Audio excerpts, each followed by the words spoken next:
Assalamualaikum warahmatullahi wabarakatuh. Perkenalkan kami dari kelompok 13 yang mempresentasikan materi yang berjudul menyusun argumen hukum dalam kasus HPI dengan materi simulasi motor HPI.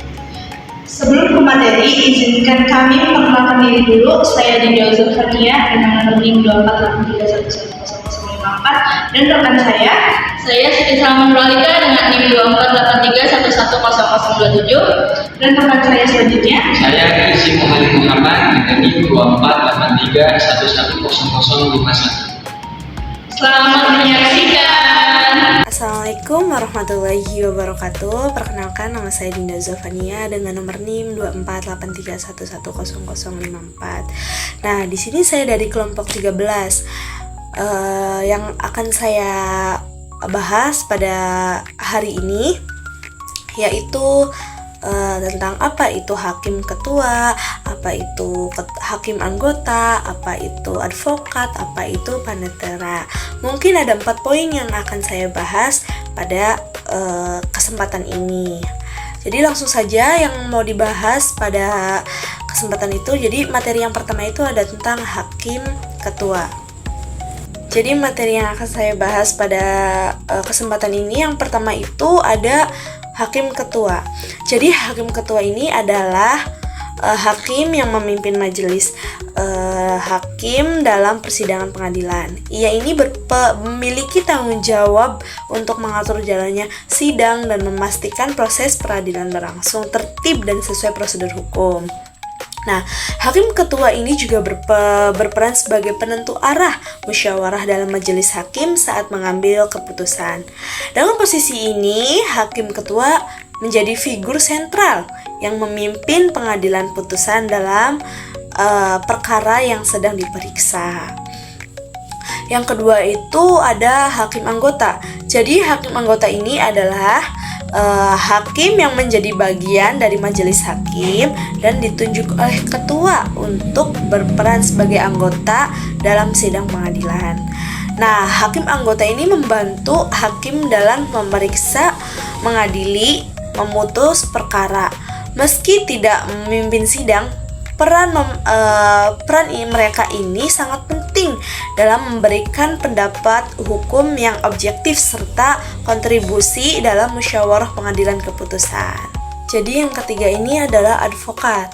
Jadi advokat ini profesi hukum yang berwenang untuk memberikan jasa hukum baik di dalam maupun di luar pengadilan.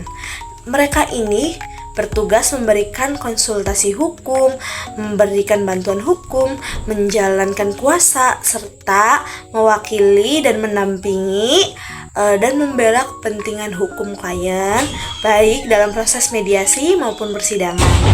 Jadi advokat ini harus memiliki kompetensi hukum yang memadai, menjaga kerahasiaan informasi klien, dan bertindak sesuai kode etik profesi.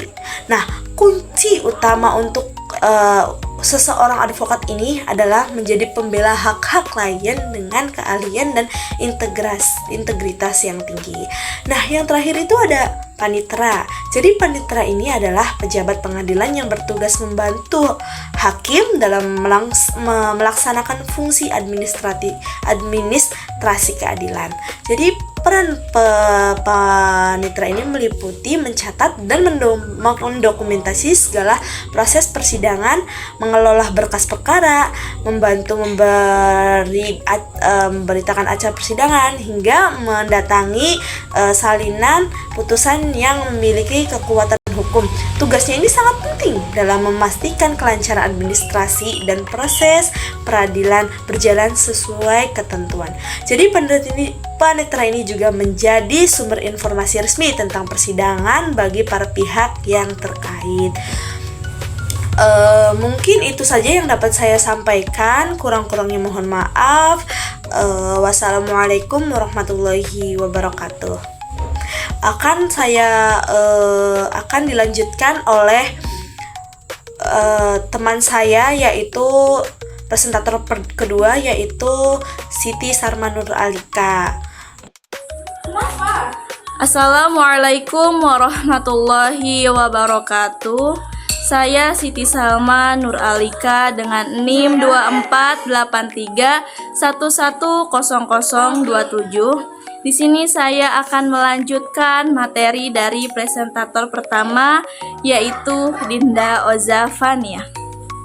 Baik, langsung saja saya akan menjelaskan. Yang pertama ada penggugat.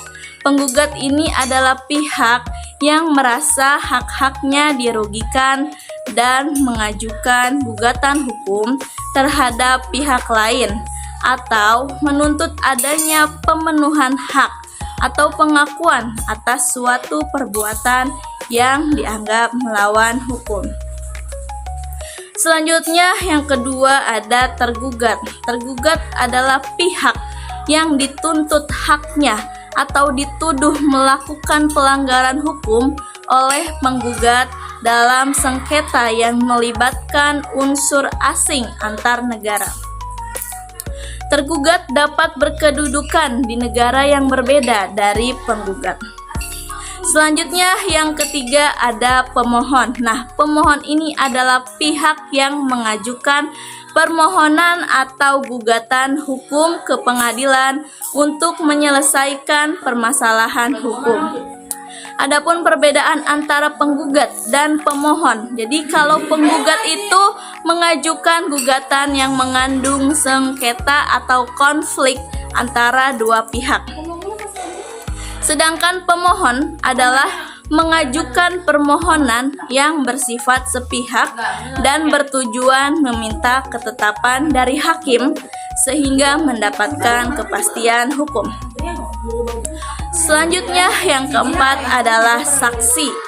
Saksi adalah pihak ketiga yang memberikan keterangan baik secara lisan ataupun tertulis untuk memperjelas peristiwa atau fakta yang disengketakan. Dalam saksi tersebut itu harus mengetahui atau mengalami langsung peristiwa tersebut. Keterangan saksi ini berfungsi sebagai salah satu alat bukti untuk memberikan kepastian hukum kepada hakim mengenai peristiwa yang dipermasalahkan. Selanjutnya yang terakhir adalah bukti. Bukti dalam hukum perdata internasional atau bisa disebut dengan HPI adalah alat bukti yang sah menurut hukum yang diajukan oleh para pihak yang bersengketa untuk membuktikan kebenaran dalilnya dalam suatu perkara perdata yang memiliki unsur asing. Tujuannya apa? Tujuannya itu adalah untuk memberikan keyakinan kepada hakim mengenai fakta hukum yang menjadi pokok sengketa. Dalam konteks internasional, terdapat pertimbangan tambahan terkait hukum yang berlaku dan standar pembuktian yang mungkin berbeda antara sistem hukum yang berbeda. Dalam hukum perdata internasional, macam-macam alat bukti yang dapat digunakan sama dengan hukum perdata nasional, yaitu seperti surat atau akte, selanjutnya saksi, kemudian ada persangkaan, pengakuan, dan sumpah. Sumber-sumber ini menjadi dasar untuk membuktikan suatu fakta dan menentukan hukum mana yang berlaku dalam sengketa yang memiliki unsur asing. Mungkin cukup sekian yang bisa saya sampaikan. Kurangnya saya mohon maaf. Selanjutnya akan dilanjutkan oleh presentator ketiga. Ya, kemudian pembahasan kita lanjutkan ke tahap dan proses atau alur dari persidangan hukum perdata. Nah, di sini ada beberapa tahap dan proses ya. Yang pertama itu adalah pengajuan gugatan. Jadi pengajuan gugatan bisa diajukan oleh seseorang jika ia merasa bahwa haknya itu dilanggar. Maka ia bisa mengajukan gugatan ke pengadilan negeri. Nah, gugatan ini itu dibuat secara tertulis. Di dalamnya berisi tentang identitas para pihak, kemudian kronologi dari kejadian, dan yang terakhir adalah isi gugatan atau tuntutan yang diajukan ke pengadilan negeri. Nah, setelah ia mendapatkan nomor registrasi dari pengadilan negeri, kemudian tahap selanjutnya yaitu penetapan majelis hakim dan jadwal sidang. Nah, di sini ketua dari pengadilan akan menetapkan majelis hakim yang berisi 1 hakim ketua dan 2 hakim anggota. Kemudian juga menetapkan panitera pengganti. Setelah itu barulah dijadwalkan sidangnya akan dilaksanakan di hari apa dan tanggal berapa. Setelah itu tahap selanjutnya ialah sidang pertama atau sidang awal dan mediasi. Nah, pada sidang awal ini kedua belah pihak diharuskan datang secara langsung, kemudian akan melakukan mediasi di pengadilan. Nah, mediasi ini bertujuan agar perkara dapat diselesaikan secara damai. Ketika mediasi berhasil, maka perkara akan dicukupkan pada tahap ini, kemudian akan dikeluarkan akta perdamaian. Akan tetapi ketika mediasi itu gagal, maka sidang akan berlanjut. Kemudian di tahap selanjutnya ialah tahap pembacaan gugatan. Nah, di sini penggugat akan membacakan gugatan di hadapan majelis hakim. Kemudian si tergugat akan mendengarkan seluruh isi dari gugatan yang disampaikan oleh penggugat. Setelah gugatan disampaikan di depan majelis hakim, kemudian tahap selanjutnya ialah jawaban dari tergugat. Nah, di tahap ini tergugat akan menuliskan jawabannya secara tertulis atau membuat jawabannya secara tertulis menanggapi hasil dari yang ia tangkap, yang ia peroleh dari gugatan yang telah diajukan tadi. Nah, setelah tergugat menjawab secara tertulis, barulah di situ di tahap selanjutnya ada tahap replik dan duplik. Replik adalah tanggapan dari penggugat atas jawaban si tergugat. Setelah tergugat mengajukan jawabannya secara tertulis tadi, maka akan ada tahapan di mana penggugat itu menanggapi jawaban si tergugat. Nah, setelah replik ada duplik, ada yang namanya duplik. Nah, duplik itu adalah jawaban dari tanggapan si penggugat. Jadi di situ ada yang namanya jawab jinawab antara penggugat dan tergugat. Nah, setelah tahap replik dan duplik ini dilanjutkan dengan tahap pembuktian. Nah, pembuktian ini dilakukan oleh atau disampaikan oleh kedua belah pihak. Dimulai dari penggugat, ia bisa mengirimkan bukti berupa dokumen atau berkas-berkas ataupun saksi yang akan menguatkan isi dari gugatan tersebut. Nah, kemudian dilanjut dengan pembuktian dari si tergugat. Nah, si tergugat ini juga mempunyai hak untuk membuktikan bahwa ia tidak sesuai dengan bahwa ia tidak sesuai dengan apa yang dikatakan oleh si penggugat. Kurang lebih seperti itu. Kemudian dilanjutkan ke tahap berikutnya, yaitu kesimpulan.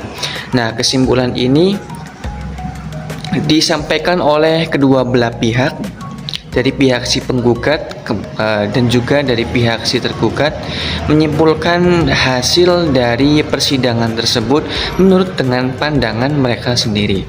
Nah, setelah sesi atau tahap kesimpulan, maka baru dilanjut dengan tahap putusan. Nah, putusan ini disampaikan oleh hakim tentunya setelah melalui proses perundingan secara tertutup.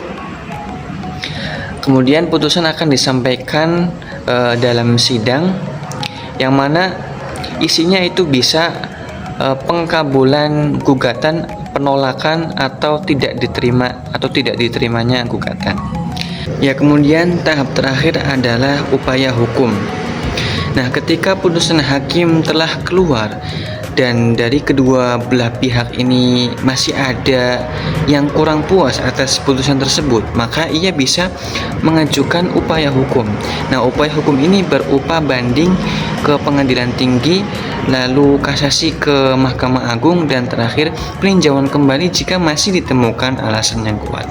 Ya, mungkin itulah proses dan tahapan-tahapan yang terjadi ketika sidang hukum perdata. Mungkin cukup sekian yang dapat kami sampaikan.